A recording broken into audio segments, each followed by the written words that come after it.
Assalamualaikum warahmatullahi wabarakatuh. Sahabat investor, kita berjumpa lagi dengan channel Ngaji Saham Syariah. Sebuah channel tempat belajar bersama tentang saham syariah mulai dari nol.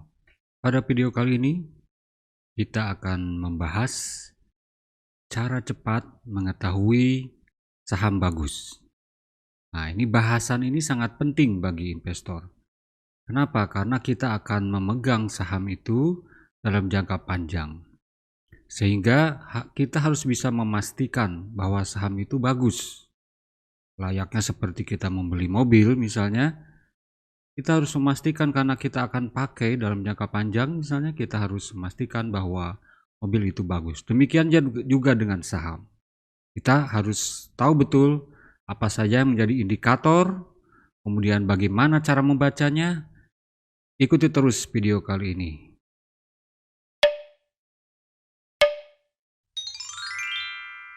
Sahabat sekalian, sebelum lanjut ke pembahasan lebih detail, jangan lupa subscribe, like, comment, and share channel Ngaji Saham Syariah ini, agar sahabat sekalian tidak ketinggalan informasi tentang saham syariah yang akan diupdate terus.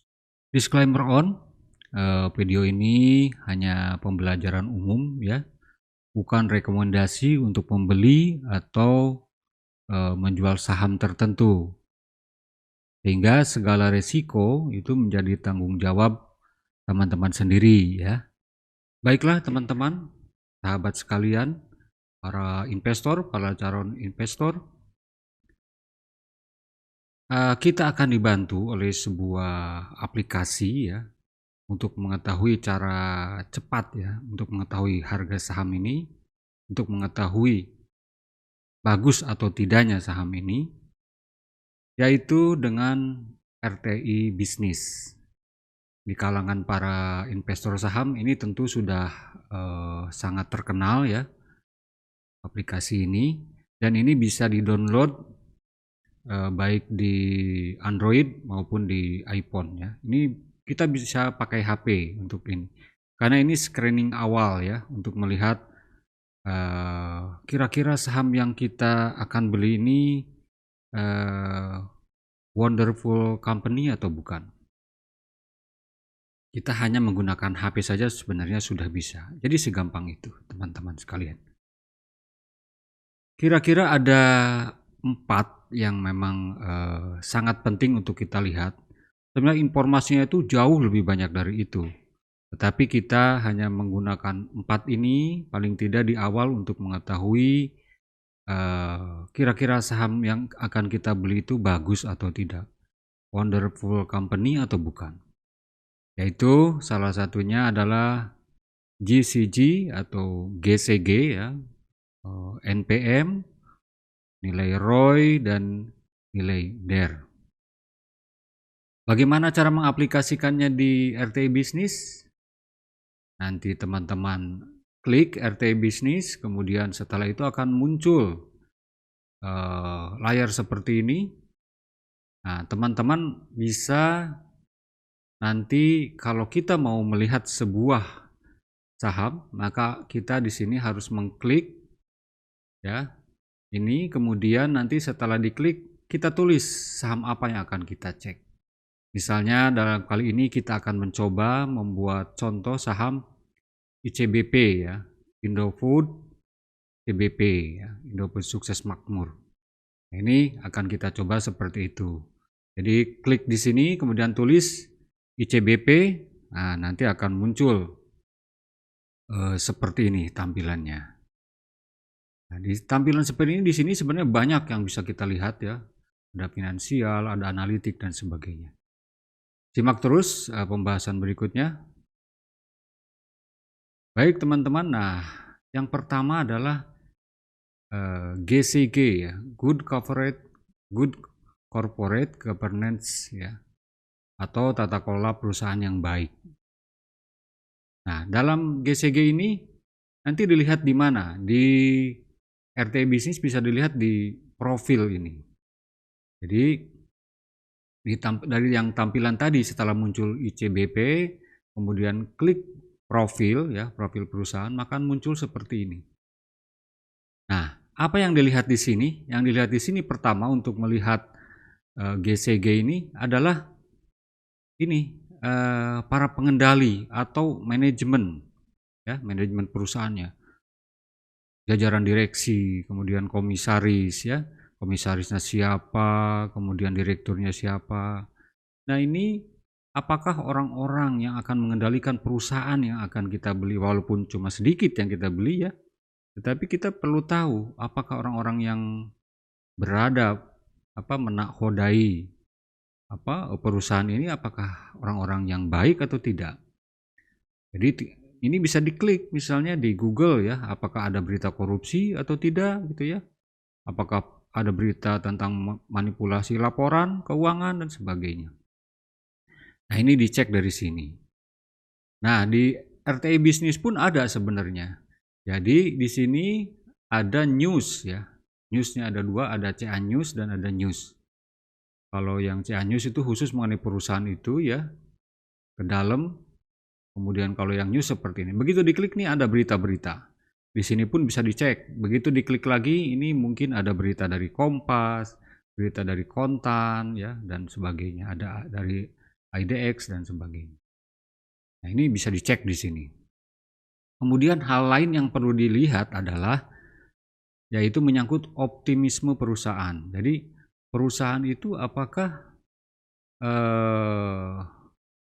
saham yang dimiliki oleh pengendali itu cukup besar atau tidak. Nah, dalam kasus Indofood ini, kita lihat dia memiliki hampir 80% ya, atau ini 9 miliar, 3 sahamnya ini. Dan ini hampir 80%-nya. Berarti mereka punya optimisme untuk perusahaannya bahwa perusahaannya akan baik. Nah, ini harus sebaiknya memang yang dijual, yang beredar di masyarakat itu harus lebih sedikit dari yang dimiliki oleh perusahaan, sehingga mereka punya optimisme sebenarnya dengan perusahaannya. Inilah dalam GCG berapa hal yang harus dicek. Jadi berita tentang para pengendali perusahaan, kemudian optimisme perusahaan yang harus dicek. Kemudian berikutnya yaitu kita harus mengecek NPM, Net Profit Margin ya, Net Profit Margin. Apa sih net profit margin itu? Net profit margin itu adalah keuntungan bersih dibagi pendapatan bersih. Ya, dikalikan 100% karena biasanya dalam bentuk persentase. Jadi apa fungsinya NPM ini? NPM ini adalah untuk sebagai alat ukur persentase sisa pendapatan. Jadi artinya begini, dengan pendapatan ya dari penjualan kalau dalam kasus Indofood ini kan penjualan Indominya misalnya, berapa sebenarnya yang menjadi keuntungan gitu, berapa persennya yang menjadi keuntungan, jangan-jangan hanya besar biayanya saja gitu kan. Nah, ini sehingga menjadi ini tolak ukur profitabilitas dan efektivitas operasional perusahaan. Kalau misalnya besar nilai NPM-nya, berarti perusahaan itu sudah tepat, misalnya dalam hal mengendalikan harga, kemudian pengendalian biaya operasional dan sebagainya, sehingga manajemennya itu berjalan dengan baik, ya. Sehingga di sini akan terlihat efektivitas operasional perusahaan itu selain profitabilitasnya tentunya ya. Inilah yang akan dilihat, sehingga kita perlu melihat nilai NPM-nya dari perusahaan itu. Nah, yang paling baik itu sebaiknya NPM itu di atas 10%. Kalau lebih, tentu lebih baik ya. Dan ini harus diperhatikan konsisten ya dalam 5 tahun sebaiknya, 5 tahun terakhir. Jadi cek. Nah, bagaimana cara melihatnya kita di RTI Bisnis? Nah, teman-teman bisa mengklik finansial ini setelah keluar tadi ya ICBP-nya, nama sahamnya, kemudian kita klik finansial. Di finansial ini akan muncul seperti ini. Nah, ini salah satunya NPM ini adalah net profit margin itu digambarkan oleh yang hijau ini, yaitu ini garis ini. Kalau dalam contoh ini kita lihat ini cukup bagus ya. karena NPM-nya itu rata-rata di atas 10% gitu ya. Dan dari tahun ke tahun sejak 2016 sampai 2021 ini cukup bagus, bahkan naik terus ya, kecuali pada saat pandemi pada tahun 2021 ini. Dan ini pun baru sebenarnya eh, sampai bulan Maret itu. Ini cukup bagus. Jadi kalau nanti ini di setahunkan ini ya, tahunkan. Lumayan bagus, ini lebih rata-rata lebih dari 10%. Nah, kemudian selain di finansial ini di key statistik juga ada. Di sini muncul, bahkan sebenarnya banyak di sini adalah indikator-indikator lain ya, selain NPM, ini ada ROE dan sebagainya. Ini jadi informasinya itu sangat banyak. Walaupun di sini ada rumus ya cara mencari NPM, ini bukan berarti kita menghitung sendiri. Karena sebenarnya sudah ada ya. Sebagai screening awal ini sudah cukup sebenarnya dengan RTI bisnis. Demikian ya. Kemudian yang berikutnya adalah kita harus melihat ROE-nya, return on equity. Nah, rumusnya itu ROE itu adalah return atau laba bersih dibagi ekuitas, yaitu nilai ekuitasnya ya kali 100%, karena biasanya dalam bentuk persentase. Sebenarnya ROE ini untuk apa? ROE ini adalah rasio untuk mengukur besar keuntungan berbanding ekuitas atau modal perusahaan. Jadi ini menjadi tolak ukur profitabilitas, berapa laba yang dihasilkan dengan modal tertentu. Jadi secara kasarnya seperti ini.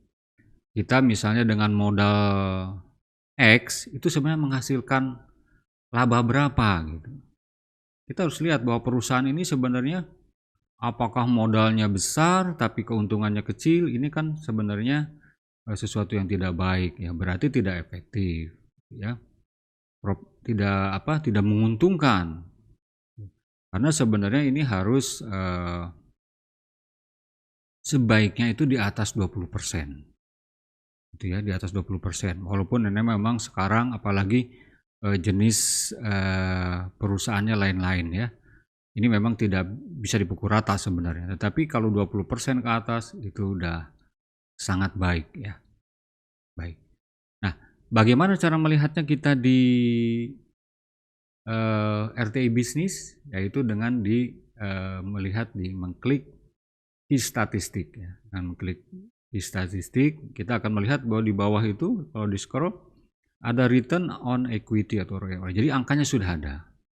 Ini dalam contoh ini ya, yaitu ICBP ini sudah sangat bagus karena nilai ROE-nya itu 22,04% ya. Ini cukup besar ya, cukup besar. Nah ini yang harus hal lain yang harus kita perhatikan. Kemudian untuk melihat saham itu bagus atau tidak, kita juga harus melihat DER, yaitu Debt Equity Ratio. Apa rumus dari DER ini? DER ini adalah debt atau hutang dibagi ekuitas, nilai ekuitas atau modal ya. Jadi DER ini merupakan rasio untuk mengukur besar hutang berbanding ekuitas atau modal perusahaan. Nah, ini menjadi tolak ukur kesehatan dan likuiditas perusahaan ya. Jadi dengan ini sebenarnya kita ingin tahu sebenarnya berapa besar hutangnya. Besar modal atau besar utang. Jangan-jangan besar pasak daripada tiang ya, ada istilah seperti itu. Jadi ini perbandingan antara hutang dan modal.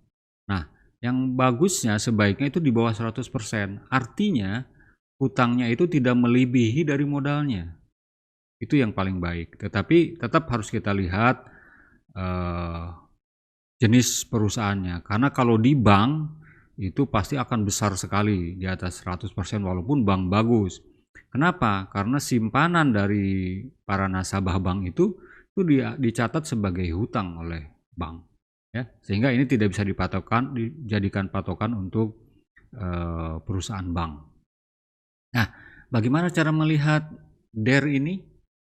DER ini di RTI bisnis bisa dilihat ada di finansial ya. Di finansial kalau kita lihat nih ada di bawah ini ada grafik yang seperti ini ya. DER itu digambarkan oleh garis ini. garis yang biru kehijauan ini ya. Nah, dalam kasus ini, dalam kasus ICBP ini terjadi lonjakan. Ini sebenarnya tadinya sangat bagus ya, di 46%. Nilai DER-nya rata-rata sekitar itu. Tapi kemudian di tahun 2020 ini terjadi lonjakan DER yang cukup besar, yaitu 184 ya. Sehingga ini melebihi dari 100%. Ya. Apakah ini jelek? Secara angka betul, ini jelek karena sangat terlalu besar ya, di atas 100%.